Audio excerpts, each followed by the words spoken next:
Hello மக்களே, welcome to ஒரு YouTube channel. இன்றைக்கி நம்ம பார்க்க போகிற ரெசிபி என்னென்னு பார்த்தீங்கன்னா பாவக்காய் பொரியல். கசப்பே இல்லாமல் பாவக்காய் பொரியல் எப்படி பண்ணலான்னு பார்க்கலாம். அதுக்கு முன்னாடி நம்ம சேனலை சப்ஸ்கிரைப் பண்ணாதவங்க மறக்காமல் சப்ஸ்கிரைப் பண்ணிக்கோங்க. வாங்க வீடியோக்குள்ளே போகலாம். ஃபஸ்ட்டு ஸ்டவ் ஆன் பண்ணிவிட்டு கடாயை வச்சுக்கோங்க. கொஞ்சமாக ஆயில் விட்டுட்டு எண்ணெய் நல்லா ஹீட் ஆனதும் ஒரு டீஸ்பூன் கடுகு பொரிஞ்சு வரையும் ஒரு டீஸ்பூன் ஜீரகம் ஆட் பண்ணிக்கோங்க.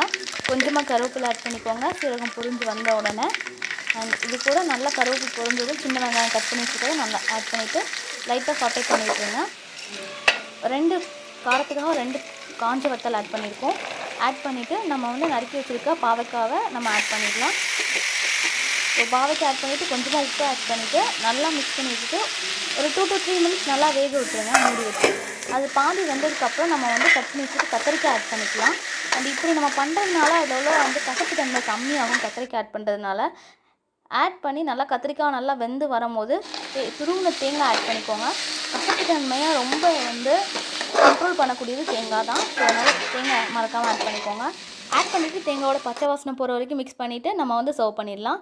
இது உங்களோட ஸ்கின் நரிஷ் பண்ணால் ஹேர் க்ரோத்துக்கு ப்ரொமோட் பண்ணோம். வெயிட் லாஸ் பண்ணணும்னு நினைக்கிறவங்க கண்டிப்பாக ட்ரை பண்ணி. வீடியோ பிடிச்சினா மறக்காமல் லைக் பண்ணுங்கள், ஷேர் பண்ணுங்கள், கமெண்ட் பண்ணுங்கள். தேங்க்ஸ் ஃபார் வாட்சிங்.